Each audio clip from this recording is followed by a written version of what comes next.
بسم اللہ الرحمن الرحیم۔ جب سلطان نور الدین نے قلعہ اڈیسہ صلیبیوں سے واپس چھین لیا تو شہنشاہ جرمنی اور فرانس کے بادشاہ کی افواج قبضہ چھڑانے کے لیے دوسری صلیبی جنگ کے نام سے ایشیائی کوچک میں داخل ہو گئیں۔ اس زمانے میں ایشیائی کوچک میں سلطان مسعود سلجوقی اول کی حکومت تھی۔ اس نے بڑی سرعت سے صلیبیوں کے مقابلے کی تیاری کی اور اپنی فوجوں کو پہاڑوں کی چوٹیوں پر پھیلا دیا۔ صلیبی لشکر جو ہی ان کی زد میں آیا، سلجوقی فوجوں نے چاروں طرف سے اس پر یلغار کر دی۔ صلیبی جنگجو پہلے ہی رسد کی کمی اور راستے کی دشواریوں سے پریشان تھے، اس بلائے ناگہانی سے بدحواس ہو گئے اور مسلمانوں کے ہاتھوں بری طرح پٹ گئے۔ ان کی فوج کے 9 حصے مکمل طور پر تباہ و برباد ہو گئے اور صرف ایک حصہ بمشکل تمام بچ نکلنے میں کامیاب ہوا۔ شہنشاہ کانرڈ اپنی بچی کچی فوج کے ہمراہ بہزار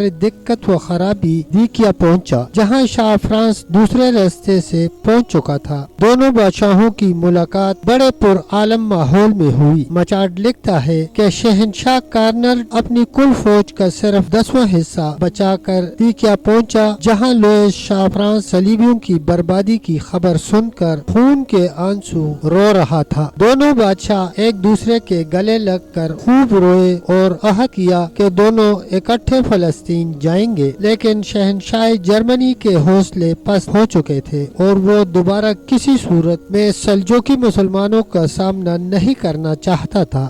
چند دن کے بعد وہ موسم سرما گزارنے کے بہانے قسطنطنیہ چلا گیا۔ فرانسیسی لشکر کی تباہی، شاہ لوئس جرمن فرمانروا کے الگ ہو جانے کے باوجود اپنے عزم پر قائم رہا اور بڑی ہوشیاری اور احتیاط کے ساتھ نیکیا سے لاؤڈیسیا کی طرف روانہ ہوا۔ اس نے اپنی فوج کے 2 حصے کر دیے، جو ہر روز 2 نئے سرداروں کے ماتحت بادشاہ کی ہدایت کے مطابق سفر کرتے تھے۔ ایک دن اگلے حصہ کی کمان جیفری ڈی ریکن کر رہا تھا۔ بادشاہ نے اسے حکم دیا کہ سامنے کے بلند پہاڑ کوہ بابا داغ کی چوٹی پر جا کر ٹھہر جائے۔ جیفری نے بادشاہ کے حکم کی تعمیل کی، لیکن ملکہ ایلین نے، جو اگلے حصہ فوج میں سفر کر رہی تھی، اصرار کیا کہ ہمیں سامنے نظر آنے والی سرسبز نشیبی وادی میں قیام کرنا چاہیے۔ جیفری مجبور ہو کر نشیبی وادی میں اتر گیا۔ جو ہی اس نے پہاڑی کی بلندی کو چھوڑا، سلجوقی فوج جو گات لگائے بیٹھی تھی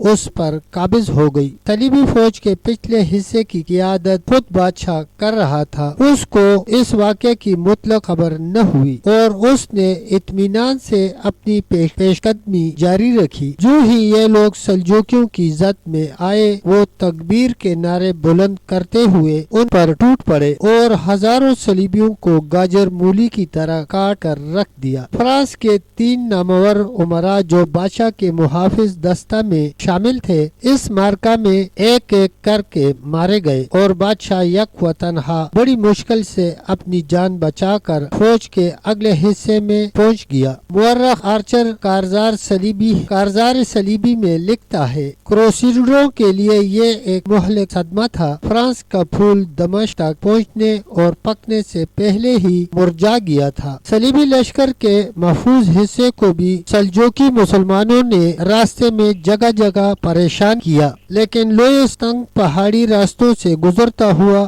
اطالیہ کی بندرگاہ تک پہنچنے میں کامیاب ہو گیا۔ صلیبی لشکر کا انطاکیہ میں درود بندرگاہ اطالیہ سے لوئس نے سمندر کا سفر اختیار کیا اور مارچ 1148 میں انطاکیہ پہنچ گیا۔ یہاں پہنچ کر اس نے فوج کا جائزہ لیا تو معلوم ہوا کہ 3/4 لشکر راستے میں تباہ ہو گیا تھا اور صرف 1/4 اس کے ساتھ انطاکیہ پہنچنے میں کامیاب ہوا تھا۔ انطاکیہ میں اس وقت ریمنڈ حکمران تھا، جو ملکہ ایلینس کا چاچا تھا۔ ریمنڈ نے بادشاہ اور اس کے لشکر کی ایسی فراخ دلی سے مدارت کی کہ ان کو اپنی گزشتہ مصیبتیں یکسر فراموش ہو گئیں۔ صلیبی لشکر میں یورپ کی حسین ترین عورتیں موجود تھیں۔ وہ انطاکیہ میں آ کر پھول کھلی اور صلیبی سورماؤں نے ان کے ساتھ خوب داد عیش دی۔ ملکہ ایلنز کوٹس ٹو راؤز کونٹس بولیوس ٹال کیوری مورائل کونٹس آف رومی ڈچ آف بونکن سبیلے آف لیڈرز وغیرہ جیسی حور شمائل اور بلند مرتبہ عورتوں نے شرم و حیا کی تمام حدود کو توڑ دیا اور شہوت رانی اور بدکاری میں سب سے بازی لے گئیں۔ مغربی مورخین صلیبی بردار عورتوں کی ہیوسترانیوں کا بڑے دکھ کے ساتھ اعتراف کرتے ہوئے کہا اور لکھتے ہیں کہ دوسرے کروسیڈ کی ناکامی کی ایک وجہ ان عورتوں کی بدکاری تھی۔ تھوڑی ہی مدت کے بعد ریمنڈ اور لوئس میں بدمزگی پیدا ہو گئی اور لوئس انطاکیہ سے